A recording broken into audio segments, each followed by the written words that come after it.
4h08 da tarde de quarta-feira, 7 de setembro de 2022. Eu falo a poucos metros do palanque montado pelos apoiadores do presidente Jair Bolsonaro na orla da praia de Copacabana, que está tomada por seus apoiadores desde cedo.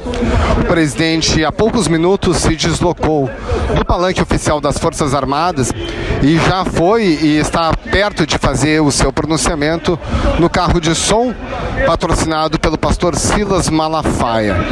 A orla, na verdade, é um grande comício eleitoral dos apoiadores do presidente nesse momento. Todos, exceto de nações, são amigos do padrinheiro de 9 dedos que disputa a eleição do Brasil. Não é voltar apenas a cena do crime. Esse tipo de gente tem que ser estipado na vida pública.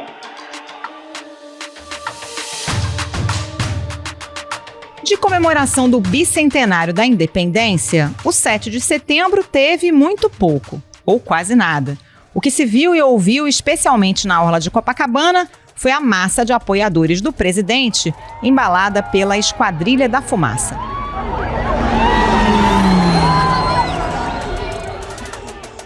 E pelos tiros de canhão que partiam de hora em hora do Forte de Copacabana.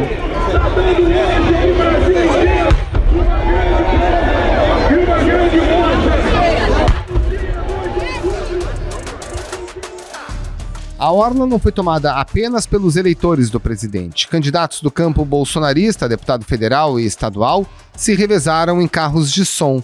Havia cuidado para que nenhuma fala fosse caracterizada como golpista. Embora o ato eleitoral tivesse faixas e cartazes contra o STF, e em um desses carros de som, pregação às armas, uma das principais bandeiras de Bolsonaro. Nós temos que manter a cabeça no ombro, temos que reagir. Eu sempre digo, comprem armas, aprendam a atirar, aprendam a sacar, aprendam a remuniciar, aprendam a se defender se você quer ter o direito de ter uma arma. Nós temos... Nos discursos de campanha, os 200 anos de independência passaram batidos. Em Brasília, os demais chefes de poderes, Arthur Lira da Câmara, Rodrigo Pacheco do Senado e Luiz Fux do STF, não apareceram. Afinal, qual é o saldo dos comícios de 7 de setembro para Bolsonaro? Até que ponto ele misturou a festa militar com um comício? E de que forma o conteúdo desses atos darão a tônica da reta final da campanha? Esses são os temas do Ao Ponto desta quinta-feira. Eu sou o Roberto Maltic, estou com a Carolina Moran e nesse episódio conversamos com o colunista Thomas Trauma. Fique com a gente. Esse podcast é um oferecimento DAO.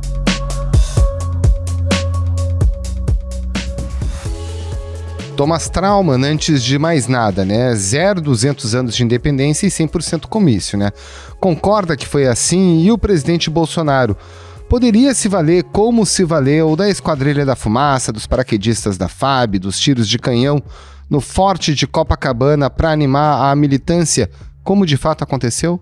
Poder não podia, né? Mas foi o que aconteceu, né? Nós assistimos hoje foi um comício pago com verba pública. Né? O que aconteceu foi, ponto número 1, tivemos um feriado que deveria ser um feriado de festejos, etc., em função do bicentenário da independência, se transformou num dia bolsonarista e, pior do que no ano passado, num clima claramente eleitoral, faltando 3 semanas para o primeiro turno. Então, o que nós tivemos foi um abuso da máquina pública, do uso de dinheiro público para pagar os aviões da Esquadrilha da Fumaça, para pagar o extra de trabalhar no feriado dos militares, para que eles fizessem uma animação de auditório, um esquenta para o comício do presidente em Copacabana. Agora, você acha, Thomas, que de fato a Justiça Eleitoral pode realmente adotar algum tipo de punição? Lembrando que o Bolsonaro teve alguns cuidados, né?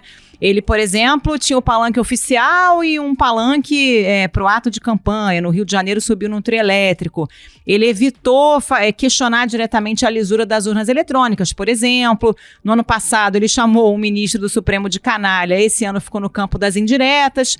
Então, dá para dizer que ele teve alguns cuidados. Você acha que, de fato, isso vai dar dar em alguma coisa?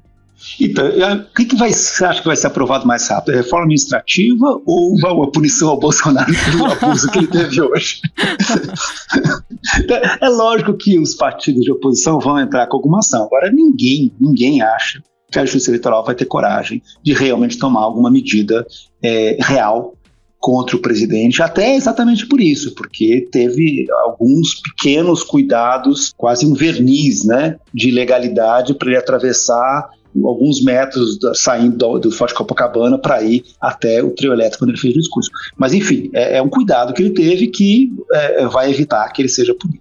E aí, insistindo na pergunta da Carol com relação já aos temas do discurso, né? Ele evitou, como a Carol mencionou, atacar diretamente ministros do Supremo ou do TSE, mais notadamente o ministro Alexandre de Moraes, o presidente da Corte Eleitoral. No entanto, ele falou outras coisas que não havia dito antes, como, por exemplo, extirpar essa gente, claramente, numa menção à esquerda, ao PT e ao ex-presidente Lula, o principal opositor dele. Na sua leitura, esse tom adotado pelo presidente, de alguma forma, coloca ele dentro das 4 linhas? De jeito nenhum, Matheus. Para mim, assim, a ideia de que o Bolsonaro fez um discurso moderado só demonstra como nós rebaixamos as nossas expectativas. Né? Porque, como as expectativas estão absurdas, você chama o ministro do Supremo Tribunal de canalha no ano passado e ameaça não cumprir decisões do Supremo que ele considera injustas, que foi o que ele fez no ano passado.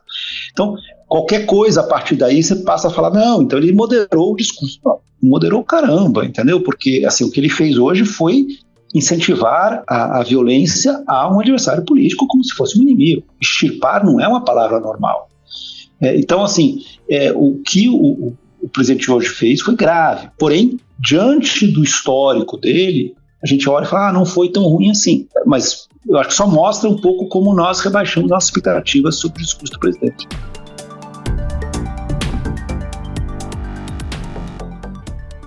Esperem uma reeleição para vocês verem se todos não vão jogar dentro das 4 linhas da Constituição.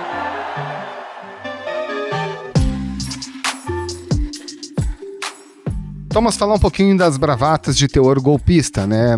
Nessa quarta-feira ele fez 2. Uma no café da manhã, quando ele fala que o Brasil eventualmente pode vir a ter uma outra situação de ruptura, né? E ele listou algumas datas importantes da nossa história recente, onde houve de fato uma ruptura, e depois, nos 2 discursos, mencionou trazer essas pessoas de volta para as 4 linhas, logo após mencionar o Supremo Tribunal Federal. Você acredita que ele está querendo dizer que, se ele for reeleito, ele vai partir para algum tipo de ataque direto ao Supremo? Por exemplo, criar novas cadeiras, mudar regras para indicação de ministros do Supremo?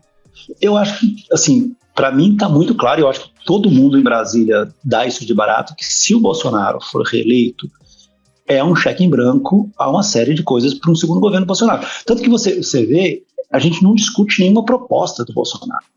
A campanha do Bolsonaro não apresenta propostas para um segundo governo. Não tem assim, no segundo governo nós vamos fazer X ou Y ou Z que nós não conseguimos fazer no primeiro. Não, é simplesmente uma grande defesa do passado e a defesa das questões de valores, etc. Mas não tem um eixo de o que o governo pretende fazer. É muito mais um cheque em branco do mais do mesmo, só que agora com um novo aval.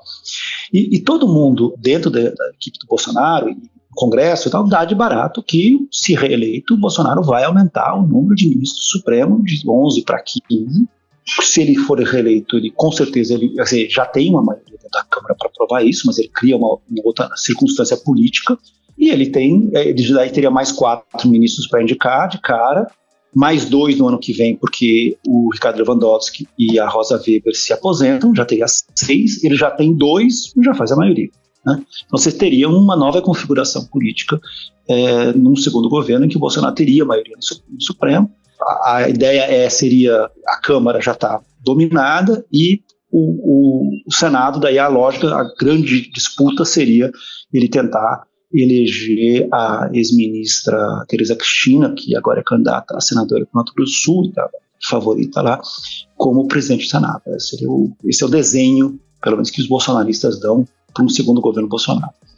Ô Thomas, e se o Bolsonaro perder, você acha que esse discurso golpista já caiu por terra, não por vontade do presidente, mas porque ele percebeu que realmente não vai ter apoio da sociedade depois das cartas todas, a carta da Fiesp, a carta da USP, não vai ter apoio do PIB, não vai ter apoio político, não vai ter apoio da imprensa e muito menos externamente?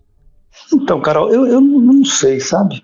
Porque ele desmerece, né? Ele até falou, nós defendemos a Carta da Constituição e não a cartinha, né? Ele sempre fala sobre esse documento da Fiesp, da FEBRABAN, como cartinha e tal. Eu realmente acho que, de todas as possibilidades que a gente vai ter entre novembro e dezembro, numa hipótese do Bolsonaro perder, a que menos tem chance de acontecer é ser uma coisa tranquila. Tudo que nós não vamos ter é tranquilidade, sabe? Aí pode ser uma transição tranquila, como a do Fernando Henrique pro Lula, esquece, não vai acontecer isso. É uma coisa pacífica, civilizada, não vai ser isso. Assim, o Bolsonaro perde, ele contesta. Isso para mim está claro, ele contesta até pelo modelo Trump, quer dizer, ele contesta para engajar essa turma dele, para manter esses 30%, ou quantos forem, né? Milhões de pessoas, de que houve uma fraude, e assim como o Trump fez, quer dizer, nos Estados Unidos ainda hoje, pesquisas recentes mostraram que quase 40% dos americanos acreditam na big lie, que eles falam, na grande mentira, né, que na verdade foi um roubo do resultado eleitoral. E eu acho que ele vai fazer a mesma coisa. Assim, na circunstância mais pacífica, ele sai do poder, porém mantendo a ideia de que houve uma fraude e tentando engajar essas pessoas de que o sistema o derrotou numa conspiração entre o Supremo e a oposição, o PIB, etc., e que ele tentaria voltar em 26 daí para resolver as coisas. Thomas, você acha que esses atos de hoje atenderam à expectativa da campanha do Bolsonaro? Quer dizer, ele queria essa foto de comícios cheios com muita gente e conseguiu? Ou faltou falar para fora da bolha? Então, Carol, eu acho que ele conseguiu o que ele queria. E ao contrário de outras pessoas, eu não acho que estava procurando falar para fora da bolha. Vamos voltar um pouquinho para trás. A campanha do Bolsonaro imaginava que tanto a redução dos preços na gasolina a partir do corte de impostos aprovado pelo Congresso, como o auxílio emergencial de R$600 iriam alavancar a candidatura dele, e ele estaria hoje perto dos 40%, aí um suposto empate técnico com o Lula. Isso era o cenário que eles imaginavam chegar no 7 de setembro. Nada disso aconteceu. As pesquisas aí, todas aí mostrando 32, 34, quer dizer, ali ele está nos 30 e poucos e não nos 30 e muitos que eles imaginavam. Portanto, o que isso cria? Isso cria um desânimo na campanha, né? O que ele precisava hoje? Ele precisava, dessa foto, como você falou, quer dizer, ele precisava mostrar para os seus próprios eleitores que, olha só, nós somos muitos, engajar as pessoas, incentivar elas a continuarem trabalhando com ele. Dar uma sinalização que os militares estão com ele, que pode ser uma informação que para muitas pessoas é natural, mas para muitos brasileiros não está claro, quer dizer, o fato dele submeter as Forças Armadas a fazer um show para chamar pessoas, isso demonstra o poder que ele tem sobre as Forças Armadas. Fazer com que ele tivesse uma possibilidade de ganhar a mídia o tempo todo, né? Hoje nós passamos o dia fazendo o quê? Falando de Bolsonaro, né? Foi uma mídia gratuita que ele teve, que os outros candidatos não têm essa opção, né? E por fim, ele conseguiu poder falar, se as próximas pesquisas continuarem mostrando ele muito atrás do Lula, ele pode falar, não, essas pesquisas são todas falsas porque o Datapovo, né, essa entidade que ele criou, mostra que nas ruas eu sou mais. Então, eu acho que assim, essas eram as intenções da campanha do Bolsonaro e ele conseguiu todas elas. Ele eu acho que não pretendia conseguir votos para fora da própria bolha. Ele queria era isso, e eu acho que isso ele conseguiu. E ele consegue reforçar a posição dele na bolha quando, por exemplo, dissemina essa ideia de imbrochável. Claramente tentando passar uma demonstração de força, né, de virilidade.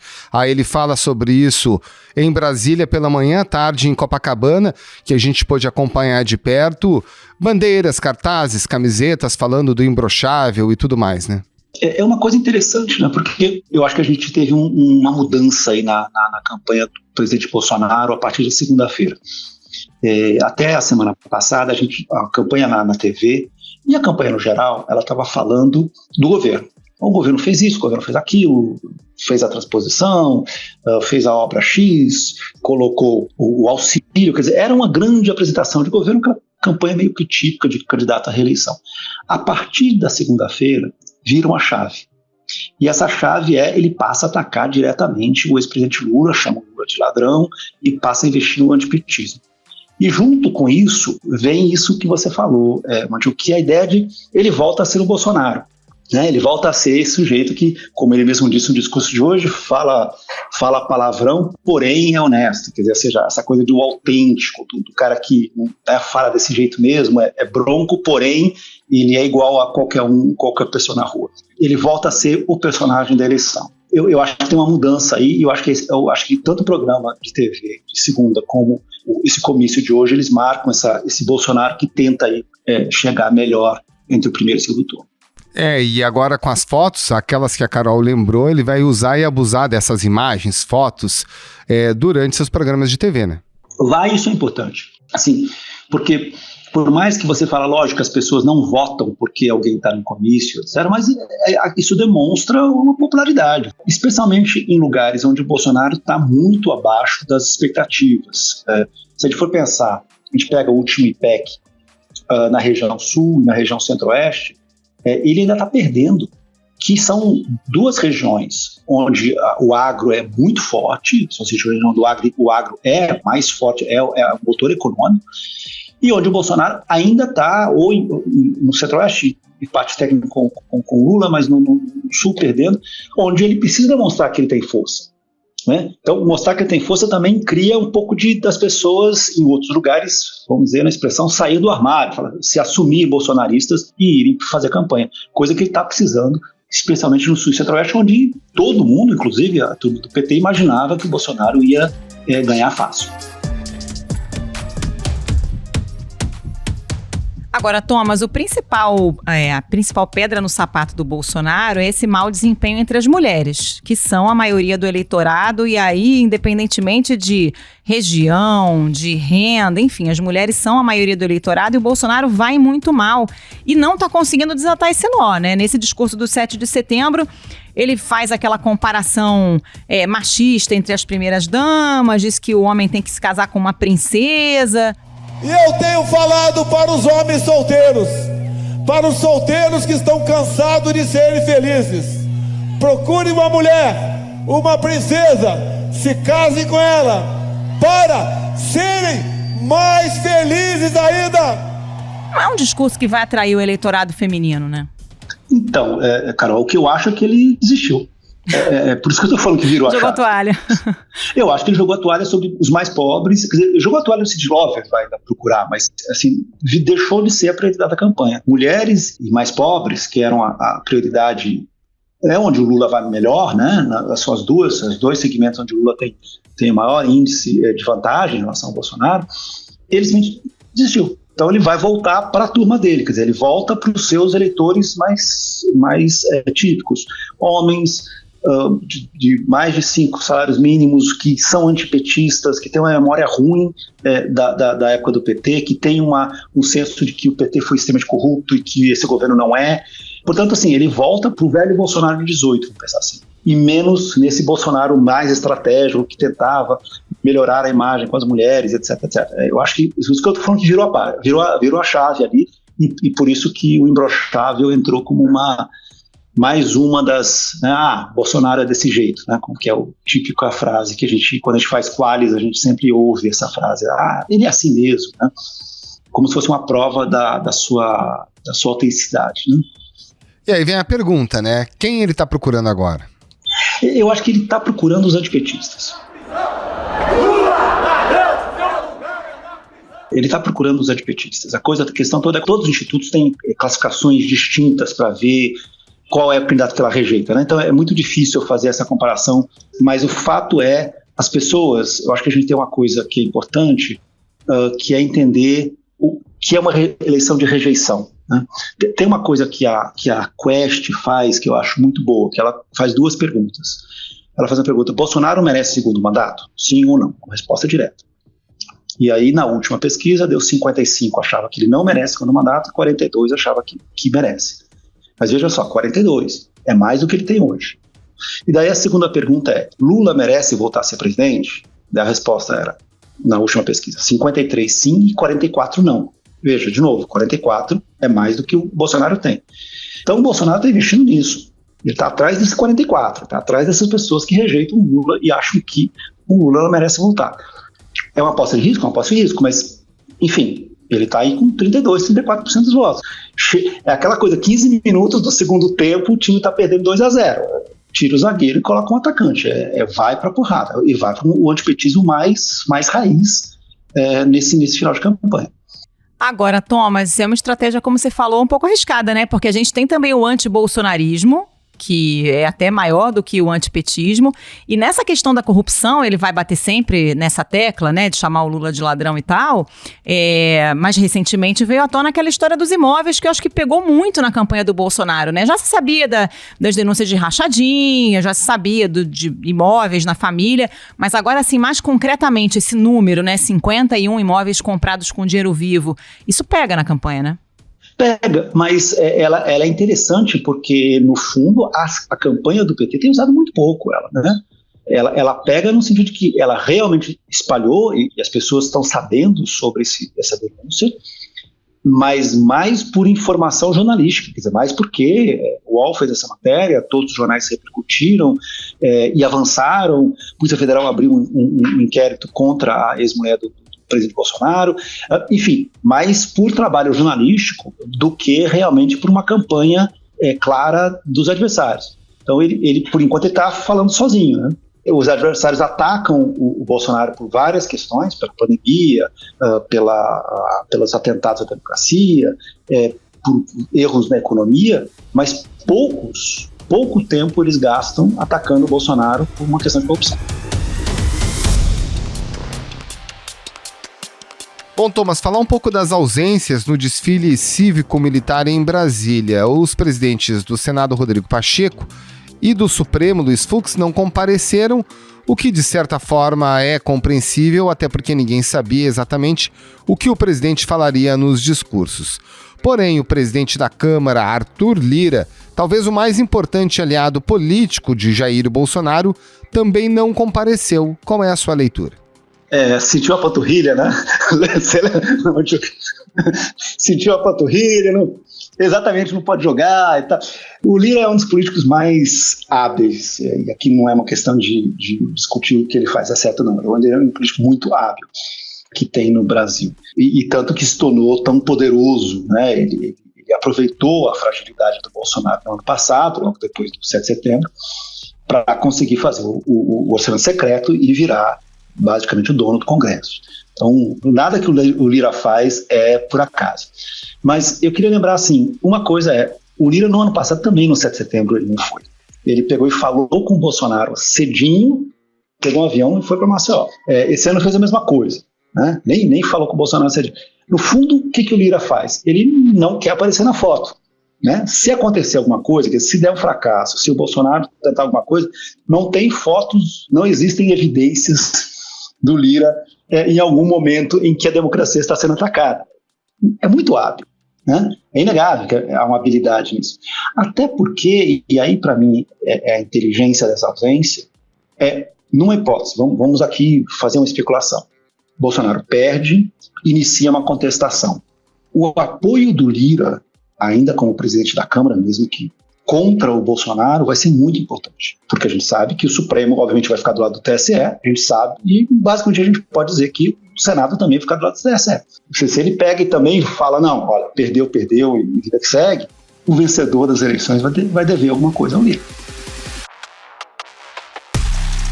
Bom, Thomas, para a gente terminar, o presidente Jair Bolsonaro, como você já mencionou, acabou ocupando esses espaços que seriam das festividades de 200 anos da independência do Brasil. À noite, o ex-presidente Lula fez um vídeo para tentar se contrapor, inclusive falou dos imóveis comprados em dinheiro vivo pela família Bolsonaro. E o presidente, ao invés de discutir os problemas do Brasil, tentar falar para o povo brasileiro como é que ele vai resolver o problema da educação, da saúde, do desemprego, do arroxo do salário mínimo, ele tenta falar de campanha política e tenta me atacar.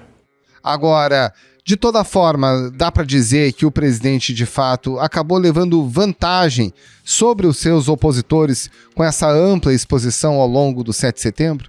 Não, é aquela coisa, e o Trump fala muito isso. A tática do Trump é falem de mim, né? No fundo é isso, nós estamos aqui falando de Bolsonaro, não estamos discutindo os outros candidatos, né? Falem de mim, não importa o que, mas falem de mim. Agora, os outros candidatos têm uma dificuldade sim. Assim, imaginar também que não vai ter algum efeito do auxílio emergencial a favor do Bolsonaro também é um pouco ingênuo, então vai haver. Porque a gente vê as curvas, e você vê quando a gente analisa as pesquisas mais no detalhe, você vê o crescimento de aprovação do governo, a diminuição na desaprovação, o aumento do regular. Isso vai dar 2, 3, 4 pontos para o Bolsonaro nas próximas semanas. Não tem como não dar, entendeu? Assim, toda a literatura de ciência política diz isso. Talvez não seja o que o Bolsonaro queria, mas vai ter. As outras campanhas têm que reagir. É óbvio, a resposta que o Lula tem dado sobre a questão de corrupção é ruim. Ela não funcionou. No debate da Band foi um desastre. Todas as quales que foram feitas depois mostraram isso. Isso é um problema e o PT não consegue ainda fazer essa resposta. E já dava para ter feito, certo? As outras campanhas não conseguiram ainda, mesmo a Tebet e o Ciro, que tiveram bons desempenhos no Jornal Nacional, bons desempenhos no primeiro debate, não conseguiram transformar esses bons desempenhos em uma forma de atrair os eleitores indecisos. Eles continuam ainda ali, ainda menos de 10, né? 1, 9, 8, outro 4, 5, quer dizer, estão crescendo? Mas estão crescendo, estão oscilando, na verdade, não estão crescendo. Tem que reagir, né? O fato é, temos aí pouco mais de 3 semanas para as eleições e agora é a hora deles colocarem a sua estratégia também. A gente está vendo com a estratégia de Bolsonaro. Os outros também têm que... Né? É como um jogo de volta ao jogo de futebol, né? Que você está vendo que o outro time colocou mais 2 atacantes na frente, você pega e faz alguma reação para rearma a sua defesa, programa contra-ataques, enfim, faz parte da reação normal do jogo. Thomas Trauman, muito obrigada pela participação, bom trabalho para você. Muito obrigado, Thomas, um grande abraço. Obrigado, Carol, obrigado, Manchuk.